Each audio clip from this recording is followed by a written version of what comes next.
تو دل کو حاضر رکھے اور یہ تصور کرے آج میں خالی کی بارگاہ کے اندر بھیک مانگنے کے لیے حاضر ہوا ہوں. اگر رونا نہ آئے تو رونے جیسی صورت بنا لے, دعا آہستہ کرے اور دعا کرتے وقت میں بار بار مانگے. ایسا نہیں کہ ایک بار مانگ کے خاموش ہو جائے, بار بار رب کی بارگاہ میں مانگتا رہے. اور پھر اللہ کی بارگاہ کے اندر جب مانگے دعا کرے, اپنے گناہوں کا تصور کر کے شرمندہ ہو اور کہے اللہ میں گنہگار ہوں, تو میرے گناہوں کو معاف کر دے, میری دعاؤں کو قبول فرما لے. شرمندگی کے ساتھ میں دعا مانگے اور دعا کے وقت میں جو ہے وہ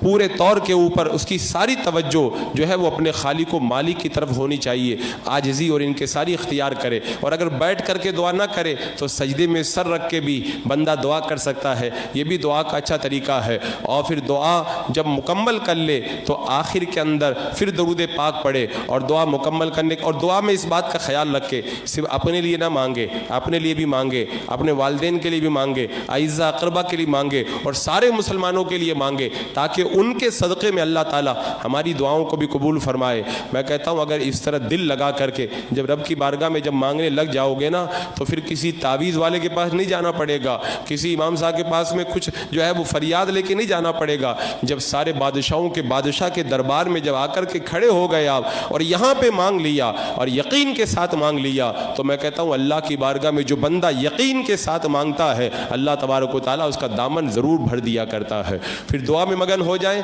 اور پھر اگر اس کے بعد میں اگر کچھ تھکان محسوس ہو تو آپ حضرات چاہیں تو دوبارہ تازہ وضو بنا لیں, چائے وغیرہ پی کر کے فراغت حاصل کر لیں, اور اگر نیند آ رہی ہے تو نیند اگر دور نہ ہو رہی ہو تو تھوڑی دیر تک لیٹ جائیں, 10-15 منٹ کے لیے کمر سیدھی کر لیں. اس کے بعد میں پھر اسی طرح ترتیب کے ساتھ میں ان اوراد و وظائف میں مگن ہو جائیں, اور پھر اگر ہو سکے تو پہلے یا بعد میں اپنے مرحومین کی قبروں پہ جائیں, ایصال ثواب کریں. حضرت عبداللہ بن عباس رضی اللہ تعالیٰ عنہ سے روایت ہے کہ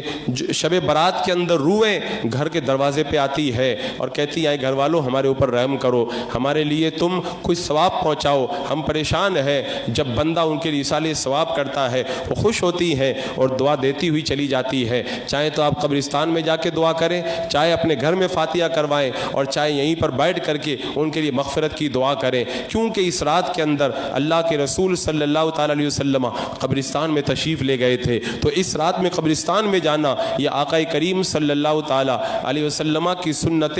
کریمہ ہے. تو اس طرح پوری رات آپ کو گزارنی ہے, اور اس کے بعد میں بھی اگر وقت بچ جائے, رات ختم نہ ہو, تو پھر کثرت سے آپ حضرات یہ وظیفہ پڑھیں, یا حیو یا قیوم برحمتک استغیث, یا حیو یا قیوم برحمتک استغیث. فرمایا گیا جو اس کو زیادہ پڑھتا ہے وہ اللہ کی محبت میں دیوانہ ہو جاتا ہے, اللہ تعالیٰ اسے اپنی محبت عطا فرما دیتا ہے, اور بڑا باثر وظیفہ ہے. بعض علماء نے فرمایا یہ اسم اعظم ہے, تو کثرت سے یا حیو یا قیوم برحمتک استغیث کا وظیفہ کریں. سونے کے لیے بہت ساری راتیں ہیں, زندگی بھر بندہ راتوں میں سوتا رہتا ہے. یہ راتیں نیکوں کے لیے نہیں ہیں, ہم گنہگاروں کے لیے آتی ہے. نیک تو روزانہ ہی جاگ کر کے عبادت کرتے ہیں, اللہ تعالیٰ یہ راتیں ہم گنہگاروں کو دیتا ہے. اے رات میں سونے والوں, آؤ اس رات میں میری بارگاہ میں آ کر کے میری رحمتوں سے تم بھی مالا مال ہو جاؤ. اس رات کی پھر کیا برکتیں ہیں وہ تو آپ حضرات نے بارہا سنا. حضرات مکرم یہ مختصر سی ترتیب اور شیڈول میں نے بتایا ہے. اگر اس طریقے سے آپ حضرات شب برات کو گزاریں گے,